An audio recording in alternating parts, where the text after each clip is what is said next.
আমার সাথে কিছু যাবে না। সবার জন্য ওই 3.5 হাত কবর আর ওই সাধারণ সাদা মার্কিন কাপড়, এর ছাড়া অন্য কারো কোনো কিছুই জুটবে না।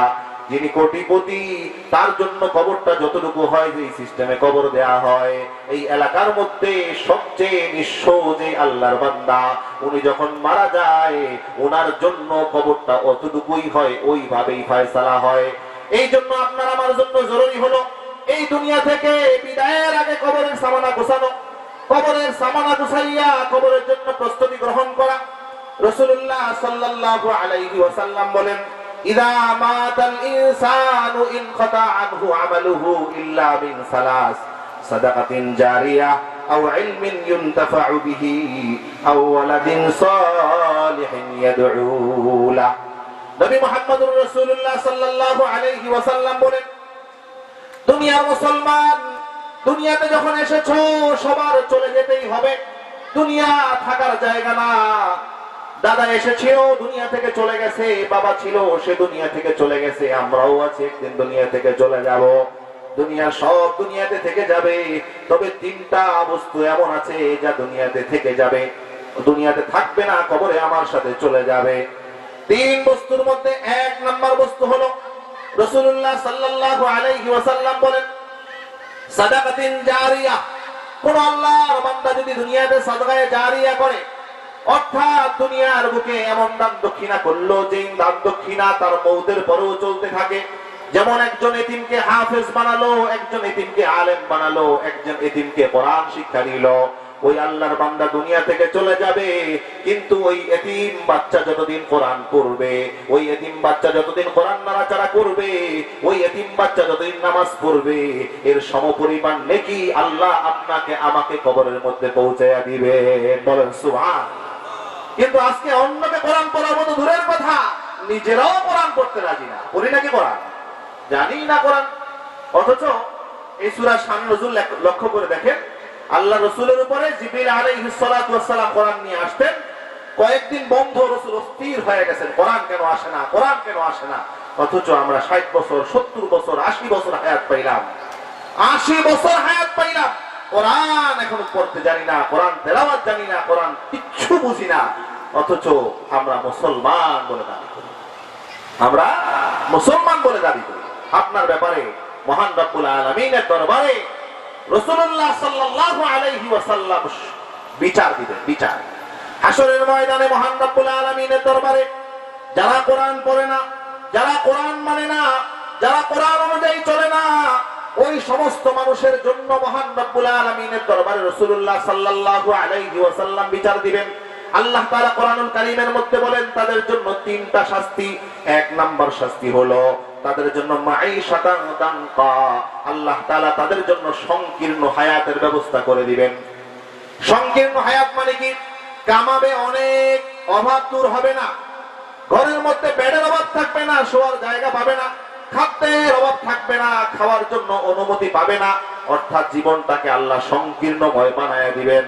আল্লাহ কোরআনের মধ্যে বললেন যারা কোরআন পড়ে না, কোরআন মানে না, কোরআন অনুযায়ী চলে না, তাদের জীবনটাকে আমি আল্লাহ একেবারে সংকীর্ণময় বানায়া দিব। হাজার হাজার কোটি টাকার মালিক, কিন্তু প্রত্যেকটা ব্যাংকে তার থেকে কি পায়? টাকা পায়, লোন। লোন উঠায় বেরা ফেলেছে, এই দোকানে টাকা পায়, ওই দোকানে টাকা পায়, ওই দোকানে টাকা পায়, জীবনটাকে আল্লাহ সংকীর্ণময় বানায় দিচ্ছে। আর একজন লোক 10-12 হাজার টাকা বেতন পায়, বাজারে কেউ তার কাছ থেকে ঋণী না, বরং সকল মানুষ তাকে শ্রদ্ধা করে, সালাম দেয়, সম্মান করে। তিনি স্বাচ্ছন্দ্যে বুক ফুলিয়ে বাজারের মধ্যে হাঁটে, আবার গর্ব করে বলে এই বাজারে একটা টাকাও আমার কাছে কেউ পায় না। আছে না এমন? আছে। উনি 10 কোটি টাকার মালিক, আবার 2 কোটির লোন নয়। এটা আসলে ওনার ইচ্ছা না, এটা আল্লাহর পক্ষ থেকে চাপানো আযাব ওনার জন্য, আল্লাহর পক্ষ থেকে চাপানো আযাব।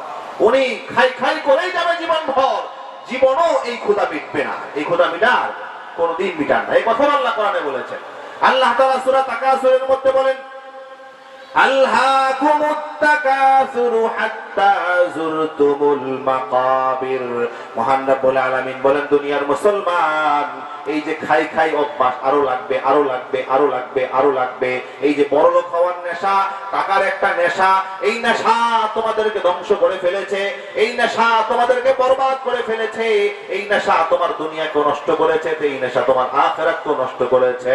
সুতরাং শোনো, তোমার মনে হয় 1 কোটি টাকা কামাইলেই তোমার নেশা শেষ, আসলে বাস্তবতা এমন নয়। হাত্তা যুরতুমুল মাকাবির, এই নেশা ওই দিন শেষ হবে যেই দিন তুমি কবরে যাবে। কে বলেছে ভাই? সবাই বলেন, কে বলেছে? আল্লাহ। আল্লাহ বলেছে।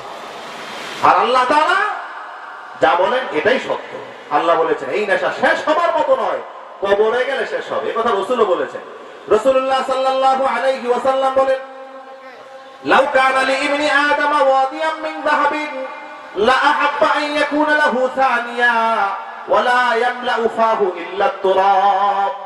রাসূলুল্লাহ সাল্লাল্লাহু আলাইহি ওয়াসাল্লাম বলেন, কোন ইবনে আদমের জন্য, কোন আদম সন্তানের জন্য যদি আল্লাহ একটা উপত্যকা ভরা পরিমাণ স্বর্ণ দিয়া দেয়, অর্থাৎ এই ভোজেশ্বরের পুরা গ্রামটা স্বর্ণ দিয়া আল্লাহ ওনারে ভরপুর করে দিল, ওই আল্লাহর বান্দা হাত উঠাবে আর চিৎকার করে আল্লাহকে বলবে, আল্লাহ, কত মানুষের 3-4টা স্বর্ণের পাহাড়, আমার মাত্র একটা পাহাড়, আল্লাহ চলতে বড় কষ্ট হয়, তুমি আমারে আরেকটা স্বর্ণের পাহাড় দান করো। কে বলে? রাসূল বলে, লা হাব্বা আন ইয়াকুনা লাহু তানিয়া, সে আল্লাহর কাছে দোয়া করবে আর বলবে, আল্লাহ, আমারে আরেকটা স্বর্ণের পাহাড় তুমি দান করো। এবার বোঝার বিষয় হলো, ওনারে আরেকটা স্বর্ণের পাহাড় দেওয়া হইলো, তাইলে কি ঠান্ডা হবে? রাসূল বলে, না না না, ওয়ালা ইয়ামলাউ ফাহু ইল্লা তুরাব। ওই আল্লাহর বান্দা যতদিন পর্যন্ত কবরের মাটি ওর মুখের মধ্যে না যাবে ততদিন ঠান্ডা হবে না। কবরের মধ্যে চিৎ করে শোয়া রাখা হবে, আর উপর থেকে মানুষ যখন মাটি চাপা দিয়ে পাড়া দিতে থাকবে, 2-4টা কণা যখন মুখের মধ্যে যাবে, তখন বলবে, না না না না, আর দরকার নাই, গাড়ি দরকার নাই, বাড়ি দরকার নাই, কোনো কিছু দরকার নাই, সব ফিরে আসছে, কিচ্ছু লাগবে না। সেদিন সে আল্লাহর কাছে বলবে, আল্লাহ, দুনিয়াতে একটু ফিরায় দেন, আমাকে একটু যাওয়ার জন্য সুযোগ করে দেন। এইবার যদি দুনিয়াতে যাই, বিবাহ করব না, কারো ধারে যাব না, বরং সারাদিন নামাজ পড়বো, সারা রাত তাহাজ্জুদ করবো, রোজা রাখবো, সদকা করবো, আর নেক কাজের মধ্যে সারাদিন রাত কাটাবো। মহান রব্বুল আলামিন বলেন, তখন তাকে ধমক দিয়ে বলা হবে, কাল্লা, খবরদার এ কথা বলবি না, খবরদার এ কথা বলবি না। দুনিয়ার বুকে আলেমরা তোমাকে বুঝিয়েছিল, মসজিদের ইমাম সাহেব জুমার বয়ানে বুঝিয়েছিল, দাওয়াত তাবলীগের লোকেরা তোমাকে বুঝিয়েছিল, চরমনের লোকেরা তোমাদেরকে বুঝিয়েছিল, আহলে হক উলামায়ে কেরাম তোমাকে বুঝিয়েছিল, কারো বুঝানিতে লাভ হয় নাই।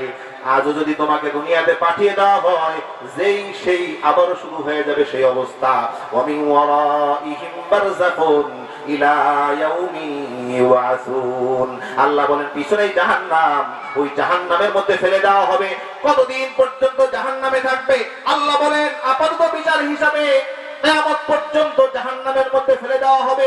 অতঃপর হাসরের ময়দান যখন কায়েম হবে, এরপর পরিপূর্ণ বিচার হয়ে ওর জন্য হয়তো জান্নাত অথবা জাহান্নামের ফয়সালা করা হবে। এই জন্য ভাইরা আমার, যে আলোচনা করতেছিলাম, দুনিয়ার নেশা, দুনিয়ার নেশা অন্তর থেকে বের করতে হবে। মাল খরচ করার অভ্যাস করতে হবে, এতিম মিসকিনের লালন পালন করতে হবে। দুনিয়াতে দান সাদাকা করে দুনিয়া থেকে যদি বিদায় হতে পারি, আল্লাহ তাআলার রাসূল আমাদেরকে জানায়া দিলেন, তুমি দুনিয়া থেকে বিদায় হয়ে যাবে, কবরে বসে বসে আল্লাহ তোমার কবরের মধ্যে এই নেক পৌঁছাইতে থাকবে। বলেন সুবহানাল্লাহ।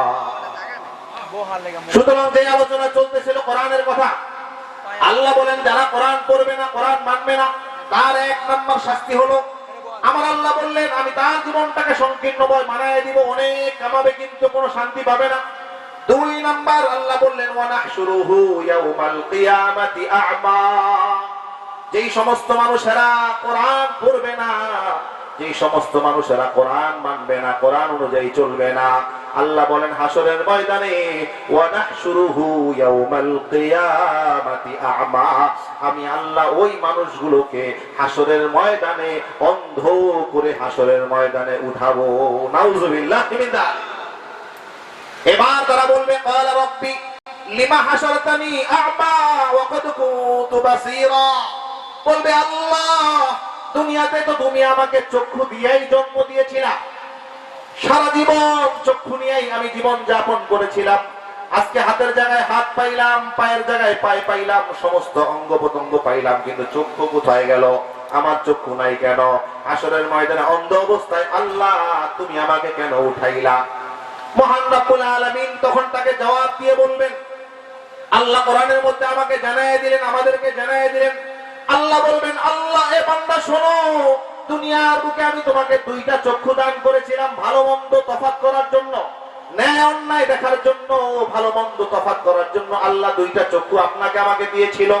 কিন্তু এই চক্ষুকে তুমি যথা রাস্তায় ব্যবহার করো নাই, গুনাহের রাস্তায় ব্যবহার করেছো, নাচ গান দেখার পিছনে ব্যবহার করেছো, বেহায়াপনা বেলেল্লাপনার জন্য ব্যবহার করেছো। রাতের বেলা যখন কেউ দেখে না, ঘরের দরজা নক করে মোবাইল শরীফ চালু করে দিয়া সারা রাত কি যেন খুঁজতেছিলা, কি যেন এক অজানা নেশার মধ্যে লেগে গিয়েছিলা। এই নেশার কারণে চক্ষুকে কোরআনের পিছনে লাগাও নাই, এই জন্য আমি আল্লাহ আযাব স্বরূপ আজকে তোমার চক্ষুকে অন্ধ করে দিয়েছি। বলেন নাউযুবিল্লাহ। কয়টা শাস্তি গেল? দুইটা। এক নম্বর শাস্তি গেছে, আল্লাহ তার জীবনটাকে সংকীর্ণ বানিয়ে দিবেন। দুই নম্বর শাস্তি, আল্লাহ হাসরের ময়দানে তাকে অন্ধ করে উঠাবেন। তিন নম্বর শাস্তি আমার আল্লাহ তাআলা বললেন, যারা কোরআনকে ভুলে যাবে তার জন্য তিন নম্বর শাস্তি হলো, হাসরের ময়দানে ওই বান্দা যখন উঠবে আমার আল্লাহ তারে ভুলে যাবে। নাউযুবিল্লাহ। আর আল্লাহ যদি কেউ ভুলে যায় তার কোনো উপায় আছে? দুনিয়াতে মা ভুলে গেলে চলে, বাবা ভুলে গেলেও চলে, ভাই বেড়াদার সব ছাড়াও জীবন চলে, কিন্তু হাসরের ময়দানে আল্লাহ যদি ভুলে যায় বাঁচার কোনো পন্থা থাকবে? কোনো পন্থা থাকবে না। সুতরাং এইটা হলো সবচেয়ে বড় শাস্তি। আল্লাহ বললেন হাসরের ময়দানে আল্লাহ ওনাকে ভুলে যান। আল্লাহ আমাদেরকে হেফাজত করেন, বলুন আমিন। সুতরাং ভাইরা আমার, কোরআন পড়তে হবে।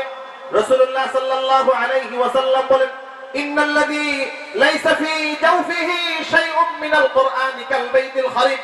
ওই মুসলমান, যেই মুসলমানের বক্ষের মধ্যে কোরআন নাই, যেই মুসলমানের অন্তরের মধ্যে কোরআন নাই, যেই মুসলমানের বক্ষের মধ্যে কোরআন ধারণ করে না, কোরআন যেই মুসলমান পড়ে না, যেই কোরআন নিয়ে চলে না, রাসূলুল্লাহ সাল্লাল্লাহু আলাইহি ওয়াসাল্লাম বললেন কাল বাইতিল খারিবি, ওই মুসলমানের অবস্থা হলো বিরান ঘরের মতো। কিসের ঘর? বিরান ঘর। বিরান ঘর চিনেন? আগের জামানায় প্রত্যেকের বাড়িতে কাছারি ঘর থাকতো, অথবা দুই একটা ঘর এখনো আছে অনেক বড় লোকের বাড়িতে, কেউ যায় না, লাঠি টাকি রেখে দেয়, কুকুর বাদর টাদর থাকে না? এই ঘরের মধ্যে দেখবেন কুকুরে বাসা বানায়, বাদরে বাসা বানায়, সাপে বাসা বানায়, ইন্দুর বান্দর সব ওই ঘরের মধ্যে ভরপুর হয়ে থাকে। রাসূলুল্লাহ সাল্লাল্লাহু আলাইহি ওয়াসাল্লাম বললেন, মুসলমানের কলব থাকবে, স্বচ্ছ হৃদয়ওয়ালা থাকবে, কিন্তু যেই মুসলমান কোরআন পড়ে না, ওই মুসলমানের কলবকে কোরআন না পড়ার কারণে ওই বিরান ঘরের মতো আল্লাহ বানায় দিবেন। বলেন নাউযুবিল্লাহ। বিরান ঘরের মতো বানায় দিবে, যেই ঘরে সাপ বিচ্ছু বাসা করে, আর ওই কলবের মধ্যে শয়তান বাসা করে দিবে। নামাজ ভালো লাগবে না, রোজা ভালো লাগবে না, টুপি মাথায় দিতে ভালো লাগবে না, চেহারার মধ্যে দাড়ি রাখতে ভালো লাগবে না, হককে হক জানতে ভালো লাগবে না, বরং সব জায়গার মধ্যে উল্টা পাল্টা যত বস্তু আছে সেগুলোকে নিজের কাছে পছন্দনীয় মনে হবে, আর ভালো বস্তুগুলোকে খারাপ বলে মনে হবে। ইমাম সাহেব এশার নামাজ পড়ায়, সাধারণত 10 মিনিটের নামাজ পড়ায়, আজকে ঘটনাচক্রে 11 মিনিট হয়ে গেছে। উদাহরণস্বরূপ, আল্লাহর বান্দা নামাজে দাঁড়ায় এই মনে মনে গালিগালাজ শুরু করে দিচ্ছে। কি বলে? বলে আর কোনো খায়া তার কাম নাই, খায় আর আসাম দেয়, আমগো তো কাম আছে, দোকান খুলে দিয়েছি। বলে কি বলে না? মনে মনে বলে, প্রকাশ্যে বলে না, নামাজ ভেঙে যাবে। বলে তার তো কোনো কাম নাই, খায়া দেয়, খায় আর আজান দেয়, আমরা তো দোকান খুলে ফিরে আসছি। আল্লাহর বান্দা মসজিদ থেকে বের হইয়া মসজিদের সামনে 5 মিনিট ইমাম সাহেবের বদনাম করে খাড়ায়। ভাই নামাজে কয় মিনিট দেরি হয়েছিল? 1 মিনিট, মাথা গরম। বাইরে খাড়াইছে কয় মিনিট? 5 মিনিট। এটা দেরি হয় নাই, এই 5 মিনিট দেরি হয় না, কারণ এটা আমাগো সময়। এটা কার সময়? অথচ ওই আল্লাহর বান্দার অন্তরের মধ্যে যদি কোরআনের মহব্বত থাকতো, ওই আল্লাহর বান্দার জন্য উচিত ছিল নামাজের পরে পার্সোনাল ইমাম সাহেবের সাথে সাক্ষাৎ করা। 500 টাকা পকেট থেকে বের কইরা ইমাম সাহেবের পকেটের মধ্যে ঢুকাইয়া দিয়া বলা দরকার ছিল, হুজুর ছোট্টকালে মা মারা গেছে, মা মারা যাওয়ার কারণে মাদ্রাসায় যাইতে পারি নাই, মক্তবে যাইতে পারি নাই, ছোটকাল থেকে কোরআন শিক্ষা করতে পারি নাই। কোরআন শিক্ষা না করার কারণে, কোরআন না শেখার কারণে আমার অবস্থা এমন হয়েছে, আজও কোরআন পড়তে পারি না। আমরা বড় হতভাগা, হুজুর আপনি যদি একটু লম্বা তেলাওয়াত করেন, আপনার উসিলায় একটু তেলাওয়াত শুনতে পাই, আপনার উসিলায় আল্লাহর কোরআনটা একটু বেশি শুনতে পাই, হুজুর অন্য দিনের তুলনায় আজকে 1 মিনিট বেশি পড়ছেন, খুব ভালো লাগছে, আপনার আমি 500 টাকা হাদিয়া দিলাম হুজুর, আপনার উপর খুশি হইয়া। হুজুর সামনে এইভাবে আরো বাড়াইতো কি বাড়াইতো না? এটা হলো মুমিনের চরিত্র হওয়া দরকার ছিল। কারণ ইমানদার আমলের মধ্যে মজা পায়, আর বেঈমান যারা হয় তারা আমল ছাড়ার মধ্যে মজা পায়। এই জন্য রাসূল বললেন, যারা কোরআন পড়ে না, কোরআন মানে না, কোরআন জানে না, কোরআন অনুযায়ী চলে না, তাদের ঘরগুলোকে আল্লাহ তাআলা বিরাট ঘর বানায় দেয়। শয়তান ঘরের মধ্যে বাসা বেঁধে নেয়, আর শয়তান ঘরের মধ্যে বাসা বাঁধার কারণে দুনিয়ার কোন কল্যাণের বিষয় তার কাছে কল্যাণ মনে হয় না, আর অকল্যাণকর সমস্ত বিষয় তার কাছে ভালো মনে হয়। গানের বাজনা বাজলে তাল উঠে যায় ওর কাছে, কেন? ভিতরে শয়তানের তাল লাগায় দেয়, বুঝে আসছে? আর তেলাওয়াতের আওয়াজ শুনলে বলে সারাদিন শুধু ওয়াজে হুজুররা কি পাইছে। আসুন এই অবস্থা থেকে ফিরে আসি, কোরআন পড়ার অভ্যাস করি, পারবো তো ইনশাআল্লাহ। যে আলোচনা চলতেছিল সম্মানিত হাজিরিন, আল্লাহ তাআলা রাসূল সাল্লাল্লাহু আলাইহি ওয়াসাল্লাম আমাদেরকে বললেন, মানুষ দুনিয়া থেকে চলে যায়, 3 বস্তু দুনিয়াতে রেখে যায়। 1 নাম্বার হলো সাদাকায়ে জারিয়া। এই সাদাকায়ে জারিয়ার অনেকগুলো রাস্তার মধ্যে একটা রাস্তা হলো এতিম সন্তান লালন পালন করা। আল্লাহর রাসূল এতিম ছিলেন, যে আল্লাহর বান্দা এতিম লালন পালন করে, ওই এতিম লালন পালনের কারণে উনি যেমন সাদাকায়ে জারিয়ার নেকি পাবেন, তেমনি ভাবে আল্লাহ তাআলা এর বিনিময়ে ওই আল্লাহর বান্দাকে রাসূলের সাথে জান্নাতে থাকার তৌফিক দান করবেন। সুবহানাল্লাহ। 2 নাম্বার বস্তু রাসূলুল্লাহ সাল্লাল্লাহু আলাইহি ওয়াসাল্লাম বলেন, আও ইলমিন ইউনতাফাউ বিহি। দুনিয়ার বুকে কোন আল্লাহর বান্দা সৎ কাজে মানুষকে আদেশ করলো, কেউ কাউকে আলিফ শিখাইলো, বা শিখাইলো, তা শিখাইলো, ওযু শিখাইলো, নামাজ শিখাইলো, হকের রাস্তায় বান্দাকে উদ্বুদ্ধ করলো, ডাকলো, ওই আল্লাহর বান্দা দুনিয়া থেকে বিদায় হয়ে গেল। কিন্তু আপনার শেখানোর কারণে যতদিন পর্যন্ত ওই আল্লাহর বান্দা আপনার শেখানো বাক্য নিয়ে আমল করতে থাকবে, আল্লাহ আপনার আমলের নেকি ওই আল্লাহর বান্দার কবরের মধ্যে পৌঁছাইতে থাকবেন। সুবহানাল্লাহ। এটাকে বলা হয় ইলমিন ইউনতাফাউ বিহি। মুশতাকুন নবী কাসেমী সুন্দর করে একটা উদাহরণ দেন। আল্লামা মুফতি মুশতাকুন নবী কাসেমী হুজুর বলেন, আপনার পাশে একটা মাদ্রাসা আছে, মনে করেন আজকে 1 বস্তা চাল কিনে দিয়ে আসছেন মাদ্রাসায়। ঘটনা চক্রে আজকে একটা ছাত্র মাদ্রাসায় ভর্তি হয়েছে, ঘটনা চক্রে এতিমখানা লিল্লাহ বলি। তা আপনার চালে ওই মাদ্রাসা 3 দিন চলবে, কথার কথা আপনার চালে ছাত্রগণ 3 দিন চলবে। হুজুরে ওই আল্লাহর বান্দা নতুন ছাত্রকে 3 দিন যাবত আলিফ পড়াইছে, আমার সাথে হুজুরে পড়াইছে, বাচ্চাকে বলে বলো আলিফ আলিফ আলিফ, সুন্দর করে 3 দিনে আলিফ শিখাইছে। 4র্থ দিন বা শেখানো শুরু করেছে। এই 3 দিন ওই আল্লাহর বান্দা এতিম ছাত্রটা খানা খেয়েছে হলো আপনার দানের চাল, আপনার দানের চাল। এই চাল খেয়ে ও আলিফ শিখলো, আপনি দুনিয়া থেকে চলে গেলেন, কিন্তু ওর আলিফ শেখাটা হলো আপনার খাদ্যার বিনিময়, আপনার দানের বিনিময়। মুশতাকুন নবী কাসেমী আল্লাহ হুজুরের হায়াতে বরকত দেন, হুজুর বলেন, যতদিন পর্যন্ত দুনিয়াতে বাঁচবে, নামাজ যতদিন পড়বে, কোরআন তেলাওয়াত যতদিন করবে, যতবার আলিফ শব্দ আসবে, প্রত্যেক শব্দের বিনিময়ে আল্লাহ কমপক্ষে 10টা নেকি দিবে, আর এর বিনিময়ে আপনার কবরে আল্লাহ তারা 10টা করে নেকি দিতে থাকবে। সুবহানাল্লাহ।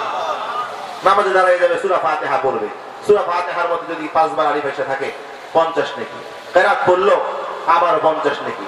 ওর জিন্দেগিতে যত দিন পড়বে, ও যদি বলে আমি দিব না, তাও আপনার কবরে চলে যাবে। এটাকে বলা হয় সাদাকায়ে জারিয়া, চলতেই থাকবে, কোনদিন বন্ধ হবে না। আও ইলমিন ইউনতাফাউ বিহি আও ওয়ালাদিন সালিহিন ইয়াদউ লাহু। 3 নাম্বার রাসূলুল্লাহ সাল্লাল্লাহু আলাইহি ওয়াসাল্লাম বললেন, বান্দা তুমি দুনিয়া থেকে চলে যাবা, সব দুনিয়াতে রেখে যাবা, 3 বস্তু তোমার সাথে যাবে। 3 নাম্বার বস্তু হলো ওয়ালাদিন সালিহিন ইয়াদউ লাহু। একটা নেককার সন্তান যদি দুনিয়াতে রেখে যাওয়া যায়, ওই নেককার সন্তানের বদৌলতে মা বাবা কবরে বসে নেকি পাইতে থাকবে। সুবহানাল্লাহ। এই যে আজকে 3টা বাচ্চা হাফেজে কোরআন হবে, কোরআনের মুকুট তাদের মাথায় তুলে নিবে, কতগুলো বাচ্চা কোরআনের সবক নিবে, ওই বাবারা কতই না সৌভাগ্যবান, ওই সমস্ত দাদারা কতই না সৌভাগ্যবান যাদের সন্তানেরা আজকে কোরআনের সবক নিল বা কোরআনের পাগড়ি নিল।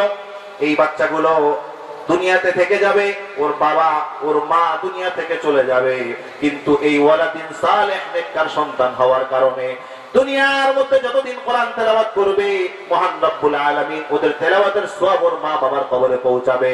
হাসরের ময়দানে যখন মা বাবা উঠবে, রাসূলুল্লাহ সাল্লাল্লাহু আলাইহি ওয়াসাল্লাম বলেন, ইউলবাসু আবওয়াহু তাজান ইয়াউমাল কিয়ামা দাউহু আহসানু মিন দাউইশ শামস। হাসরের ময়দানে যখন সমস্ত মানুষ থাকবে, এইরকম হাজারখানি মানুষ থাকবে না। হযরত আদম থেকে শুরু করে মুহাম্মদুর রাসূলুল্লাহ সাল্লাল্লাহু আলাইহি ওয়াসাল্লাম পর্যন্ত সমস্ত নবীরা থাকবে, সমস্ত ওলিরা থাকবে, সমস্ত গাউস কুতুব থাকবে, সমস্ত পীর মাশায়েখ থাকবে, সমস্ত মানুষ থাকবে। এদের সকলের মধ্যে যদি ডাকা হয় আর বলে, এই আব্দুল্লাহর বাবা স্টেজে আছেন, কেমন লাগবে? চিন্তা করেছেন কেমন লাগবে? কেমন লাগবে? এতগুলো মানুষের মধ্যেই তো আমাকে সম্মান করলে কেমন লাগে? আর সেদিন কি পরিমাণ মানুষের কোনো হিসাব আছে? কোনো হিসাব নাই। এতগুলো মানুষের মধ্যে যখন ডাকা হবে, আব্দুল্লাহ বাবা স্টেজে আসেন, আসলো, আর আল্লাহ তাআলা সম্মানের মুকুট তার যখন পরায় দিবেন, ওর মতো সৌভাগ্যবান, ওর মতো এত বড় দামি মানুষ, এত বড় কপালওয়ালা মানুষ পৃথিবীর বুকে আর কেউ হতে পারে না। আপনি ভাবতেছেন আপনার ছেলেকে লন্ডন, জার্মান, জাপান, ইউরোপ পাঠায় চলে গেলেন দুনিয়া থেকে। হ্যাঁ, এমন হবে দুনিয়া থেকে চলে যাবেন, ছেলে আপনার 10,000 টাকা ইমাম সাহেবের কাছে পাঠায় দিয়ে বলবো, হুজুর আজকে আমার বাবা মৃত্যুবার্ষিকী, দোয়া করে দিয়ে জিলাপি পেয়ে যান। এই তো, এতটুকুই তো, এর বেশি কিছু? এর বেশি কিছু না, এতটুকুই।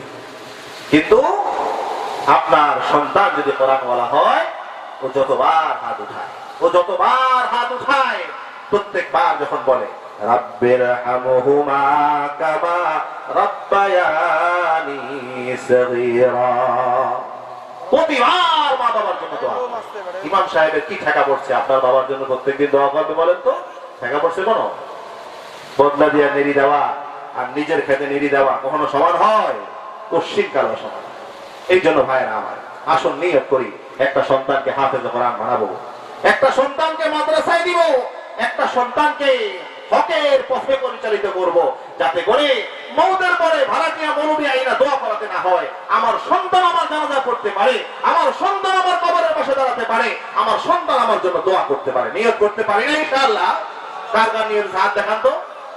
সত্যি সত্যি মাশাআল্লাহ, আল্লাহ সবার তৌফিক দান করেন, আল্লাহ সবার তৌফিক দান করেন। যে আলোচনা চলতেছিল, মহান রব্বুল আলামিন রাসূলুল্লাহ সাল্লাল্লাহু আলাইহি ওয়াসাল্লামকে তিনটা নিয়ামতের কথা বলেছিলেন। তিন নিয়ামতের বিনিময়ে তিনটা আদেশ করেছিলেন। এক নাম্বার আদেশ হলো ফাআম্মাল ইয়াতীমা ফালা তাকহার। রাসূল, আপনি এতিমকে ধমক দিবেন না, আপনি এতিম ছিলেন, এতিমের লালন পালন করেন।